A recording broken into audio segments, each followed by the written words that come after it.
Hello traders, this is going to be my end of weekend video, I guess, or Monday prep video, I guess. Some things I'm going to show you here on my SPY. One thing, I use the 125-day moving average as my critical uh, indicator for my SMAs, and we have room to run up to that area. I do think that's going to happen, so something to keep on your radar. Secondly, on the SPY here, this area right above us is typically a higher volatility area. I mean, the last time we came up into this range, we literally gapped up and just took off to the races, back up to the 281 area. So that gives more credence to the upside here.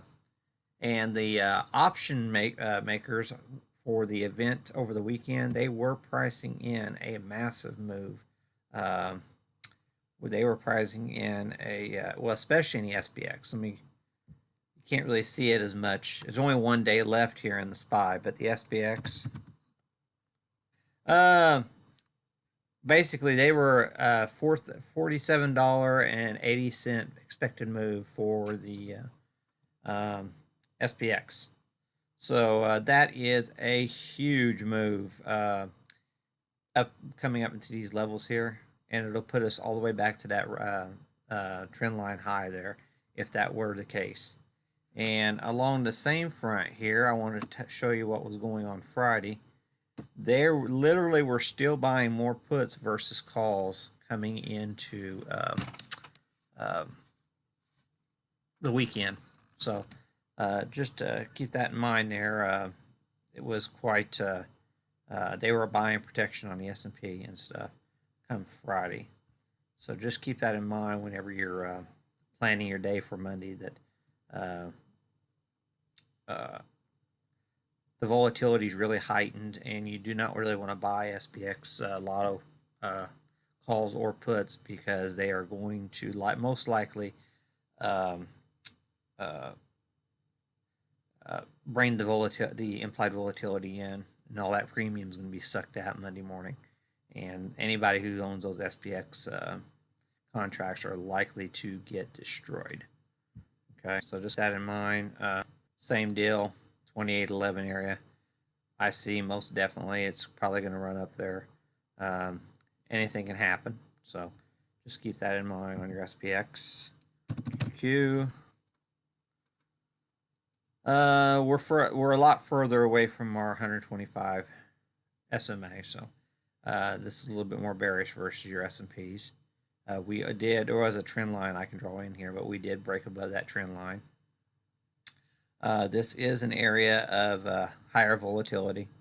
It can move a lot faster up and down, and we're right smack dab middle of the range between this trend line and this reference. So the 172.50 area is a likely target for the Qs if the markets decide to go to the upside, which I think they will.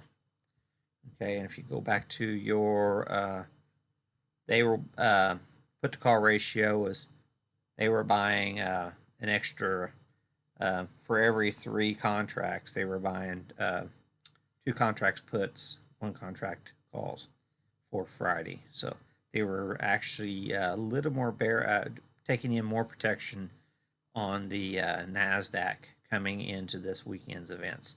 So just keep that in mind, the kind of bias that was setting up mindset coming into the weekend, and how the news and stuff is playing out, and how that's going to impact the open for Monday. Okay. And then I'll finish it off here with the Russell or IWM. Okay. And if you look at your IWM here, we also crossed over. We've already crossed over this, or the downward trend line here. I can draw in real quick here. All right, should already had that done. And we literally poked out above that downward trend line there Friday. So This is something else to keep on the radar. Uh,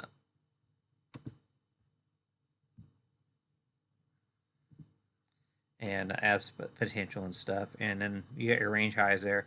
This one here is considerably further away from the 125-day moving average. So you can tell which ones have the relative strength versus the relative weakness. And the growth areas, which are the IWM and the Qs, they are lagging big time.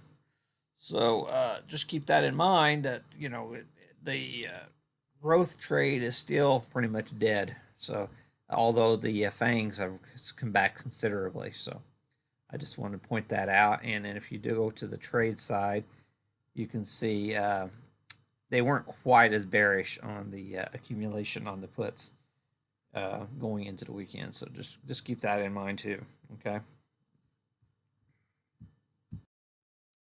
And as I said, that they weren't quite as bearish on the S&Ps. The VIX, which is a measure of the S&P index. See what we're going on here. We're below the cloud on our VIX, and we're breaking out of this uptrend, suggesting that we have a bullish bias coming into the weekend for your S&Ps, and a decent chance that we're going to rally going into next week. So just keep that in mind. Then after that, we'll go with your VXN.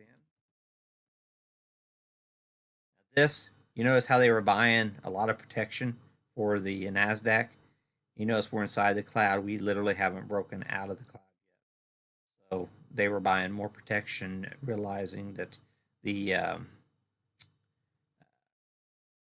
volatilities are not suggesting that the downside pressure is over with yet. So they thought that they needed more protection coming into the weekend for the Nasdaq.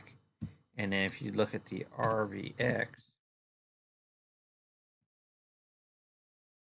this is the volatility index for the Russell, and it's a similar situation. We're inside of the cloud, and they did have heightened. They were buying slightly higher insurance for the weekend, realizing they hadn't actually broken below the cloud. But all the charts, the volatility has crossed the 50% fib fan area, so it's actually all the volatility indexes are leaning to the bearish side coming into this weekend's events. So things are lining up to think that the markets are going to continue higher. It's still just a little too early to tell.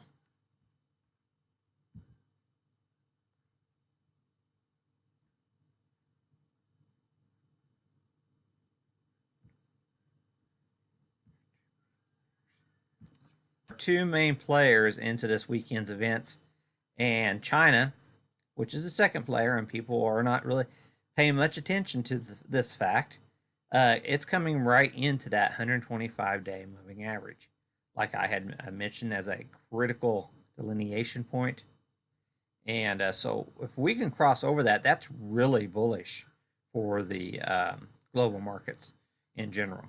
And I think that's going to happen. I think we are going to get some responsive buying above this 125-day moving average come the open the markets here at about 10 o'clock and 11 o'clock tonight. The Chinese markets open, so we'll see what happens. Yeah, there is a little bit of resistance right here, prior, like it's a topping area. So we'll see what happens, but I do think we are about to catch a decent sized bid in the Chinese markets. And if you look, and what supports my thesis, look at the put call ratio for the Chinese markets. So basically, for every five option contracts bought, okay, for every one put that was bought, they were buying four calls. That's basically what that put to call ratio is suggesting here. So there was a lot more bullish sentiment in the Chinese markets versus the bullish sentiment in U.S. markets. And a lot of people they just don't. A lot of traders they forget to check that out real quick. And And like I said, I have long positions in Chinese internet for the weekend. Hopefully they all work out, but the sentiment is much more positive for China right now versus that of the U.S. markets, in my opinion. So just keep that in mind, and uh, maybe that'll help you guys in trading. And then also, I wanted to point out the FXI is above the daily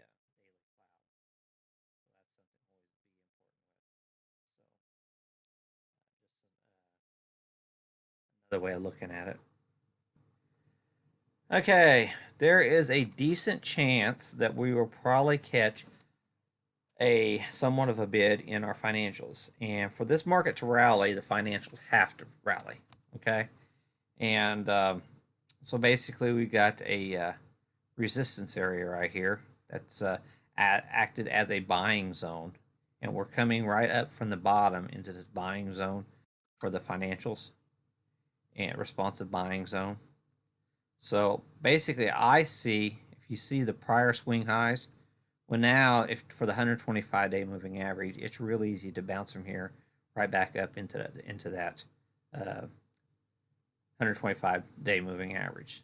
So I really think we're going to see a responsive bounce in the financials coming Monday, and you're going to see this. And the driving force behind this, possibly, because Goldman Sachs has just been totally decimated because of the headline risk. And you see what's happened here. We got this downtrend in Goldman Sachs, and we came right back up to this get downtrend. And as long as no more headlines come out, I think you're going to start seeing some responsive buying here in Goldman Sachs, at least to make it range bound. And we are coming off of the bottom part of the range. So, of all the stocks in the financials that I think are oversold, if we get bullish sentiment and continued short squeeze in the markets, Goldman Sachs to me seems to be one of those stocks. Now, on the flip side, if I go over to my other chart, in a for a longer term view here,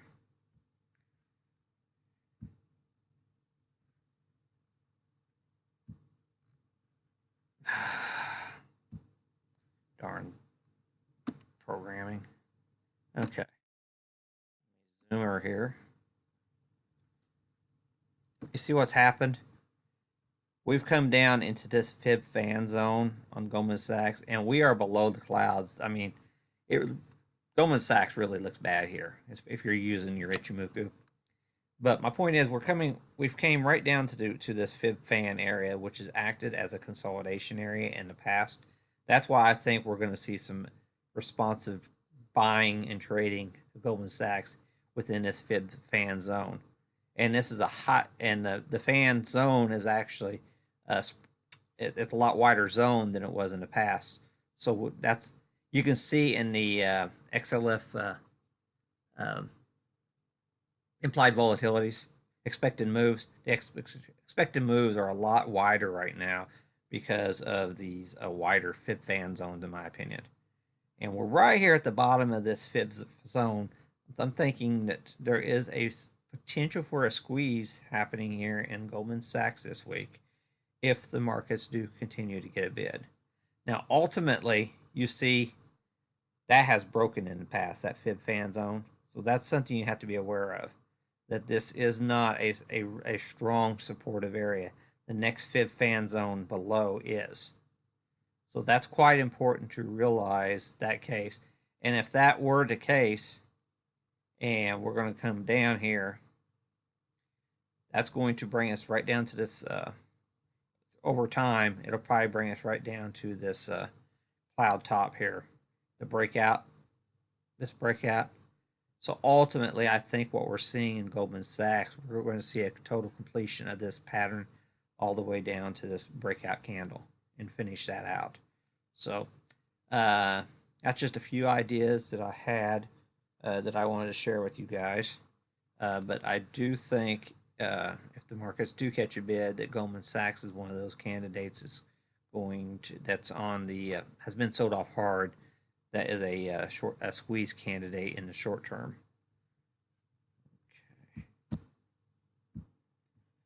Some quick other indicators that I am going to talk to you about here, and that's the 52-week highs versus the 52-week lows. And right now we're entering back into a more neutral stance, where the blue line is the 52-week highs. It's slowly coming up, and the red line is your 52-week lows. And we just came off an extremely high read on new 52-week lows because the markets were all-time highs. So now we've done our correction, and now we're back to a more neutral stance.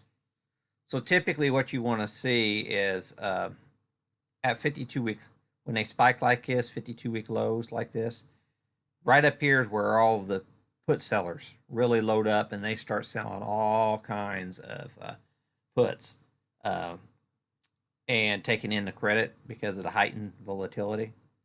Well, now that that's all bleeding out, we've got all this inventory sitting out there that now so if you look, if after doing that, if you look at your skew, take this off. Okay. We came off of a extremely high read on our skew, the put action.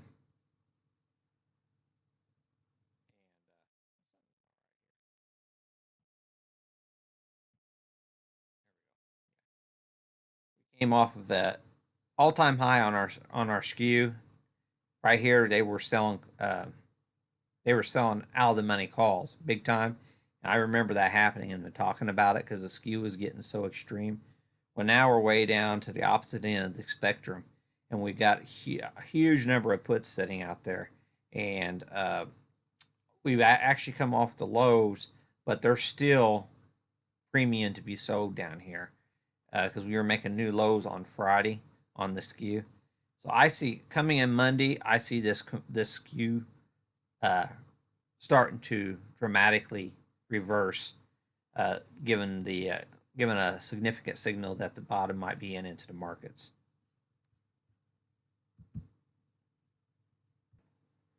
And the final thing I want to talk about, and that's your high yield bonds. And this, to me, is the biggest problem child facing the market right now. So, um, we are coming off of a responsive buy zone on the trend line and the fib fans, and we got a little bit of a rally. But as of Friday, our bonds were the high yield bonds started rolling back over again. That means the yield started going back up on Friday. So this is something to really keep on your watch because this is a major problem for our Russell and our energy stocks. And basically, one key indicator is oil and energy. If oil and energy stabilize and start catching a bid, I mean, it's going to dramatically help the high yield bonds because that sector, there's a lot of small oil companies that are in trouble right now because of the falling oil prices. And there's a lot of fear that crude oil is going to be going under $40 a barrel. So just keep this in mind that we are not out of trouble unless we start seeing stable oil prices around $50 a barrel, $55 a barrel. We need to keep the oil because we have such exposure to the oil industry now. We actually need to keep the oil prices stable around $55 a barrel. Any lower than that, and it actually impacts our economy. Okay, it isn't like it was in years past. And then you look at your HIG, high yield bonds. I mean, it's a similar situation. And we're in a downtrend, and there's nothing about this to suggest the downtrend's over with. So that's why I'm still long term bearish the markets until we see dramatic improvements into the high yield. Well, that's all I got to say for the weekend video. I hope it helps you guys out. Like the video if you like it, and please leave comments and ideas down at the bottom so I can look into them to make money with you guys.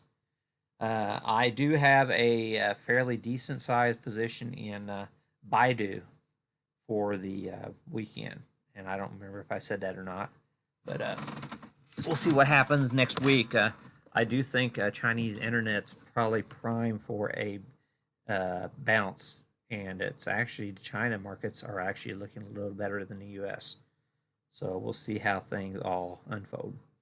Good luck and good trading.